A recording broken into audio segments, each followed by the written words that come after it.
I love the way that you walk through the middle of the stage, so I'm looking this way and you're coming this way. This sets the scene for how you're thinking differently. Perfect. Hi, everybody. Let me start with a question that the very kind border officer asked me when I was entering the United States yesterday. What is an anthropologist doing at a food safety conference? Food safety is not just a regulatory and scientific issue. It is as much, if not more so, a cultural issue. So let me define that. Let's unpack what I mean by that for a second. What is culture? Culture is nothing but a set of shared meanings that we as people, consumers, create and most importantly propagate just through our natural interactions with the people around us. Now here's the most important part. Culture, these shared set of meanings around things like food safety, are created inadvertently and they're created naturally, unknowingly.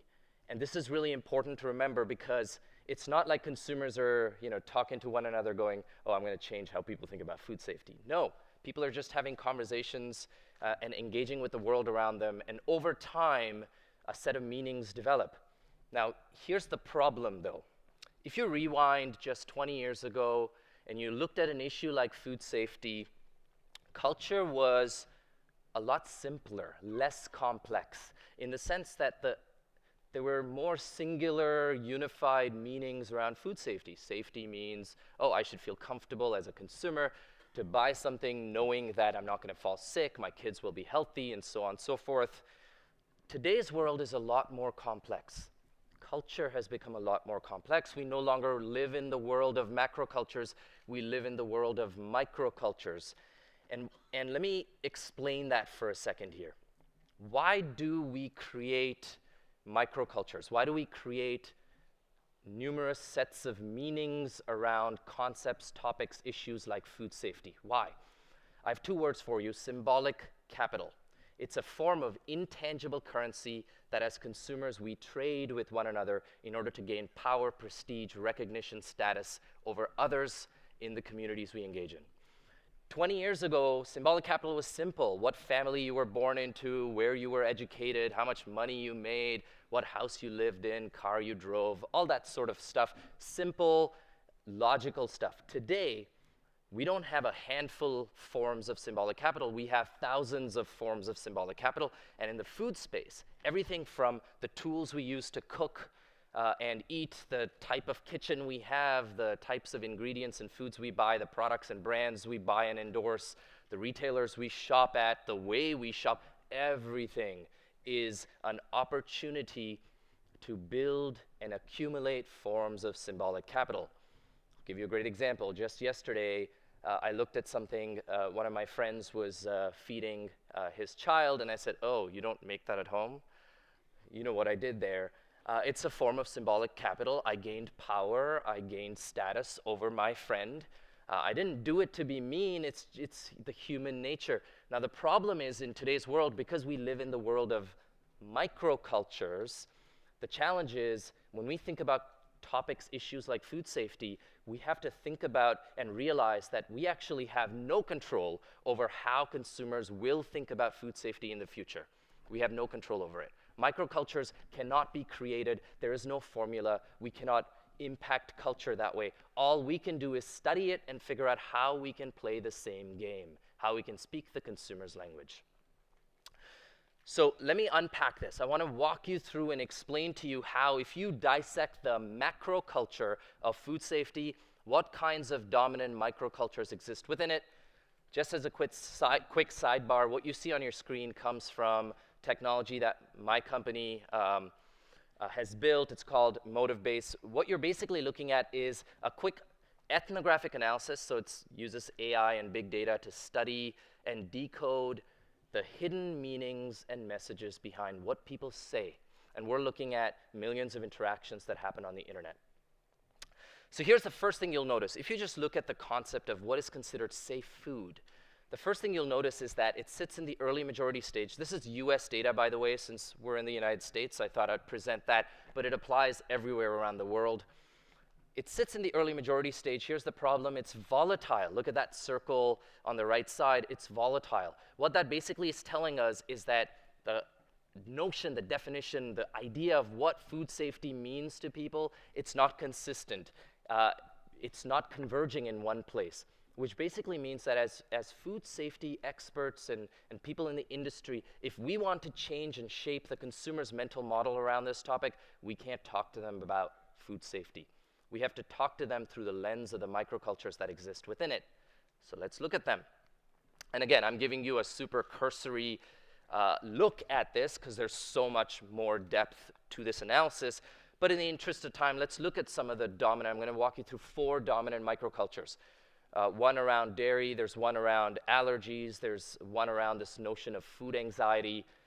Let's dive into that. These are basically the dominant microcultures that circulate, the dominant sets of meanings that circulate around the notion of food safety. The first one is dairy. Not a very good-looking picture. Why? Because the overall conversation around food safety isn't growing, but the conversation around how dairy somehow is a cause for illness, is something to be feared for pathogens and allergens, is growing. In fact, it's growing by 32%. Yes, it's just barely crossing into the early majority stage, but it's growing. So that's telling us that no, the average American isn't thinking about this. Of course, it's in the early adopter, early majority stage. But the people who are thinking about this and who are propagating this narrative are the creators of culture. They're driving new meanings around food safety. The consumption of dairy is now a safety issue. Let's talk about another one, food labels. People believe labels are used by organizations to hide additives, to hide sugar. They believe it makes them consume things they shouldn't be. They believe it results in a lack of nutrition. Nutritional deficiency is a huge problem. Again, a microculture that's growing. The issue of food safety isn't, it's volatile, but the microculture of food labels and how that makes me be nutritionally deficient is growing, and it's growing significantly by 40-odd%. Again, a lens that is affecting how people think about what food is considered safe. Here's another microculture, allergies. And this is all about this notion that somehow the food I consume, or the food I'm, quote unquote, made to consume, makes me less able to handle environmental allergies and to handle environmental stressors. My body is less capable somehow. This is the belief. Again, a belief that's growing, a little more mature than the first 2 microcultures, but again, a belief that's growing, that somehow the food I consume is making me less, my immunity is somehow becoming, less active, is less potent. I'm less able to manage and deal with what the environment throws at me. And here's the last one, food anxiety. This one is perhaps the most concerning, let me use that word, because not only is it the most mature on the adoption curve, it's also growing and growing closer and closer to the middle of that adoption curve. And this revolves around this notion that somehow food will cause chronic illness. Food will somehow make me chronically feel digestively uncomfortable. Digestive discomfort, chronic digestive discomfort. This is what food anxiety is for the consumer.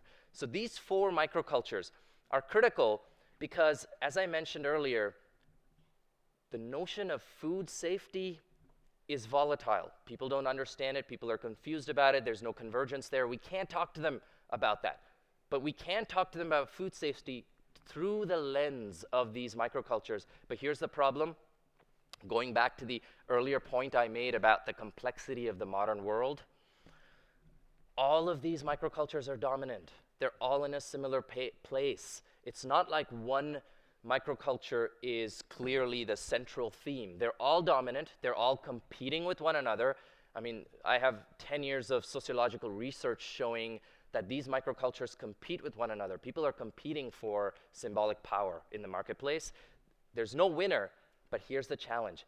The solutions you and I design, they need to fit into the lens of these microcultures. Otherwise, people will reject them. Let me say that again. This is the biggest takeaway from this 12-minute talk. The solutions we design in the area of food safety need to fit into the microcultures, the ways in which people give meaning to the notion of food safety. If we don't fit into that narrative, doesn't matter whether it's scientifically right or wrong. If we do not fit into the narrative, people will reject them. I'll end with this simple quote. It's a really important one.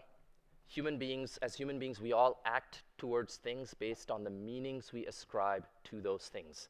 If we don't understand what those meanings are in the context of food safety, then we can't truly impact the mental model of the consumer. Thank you.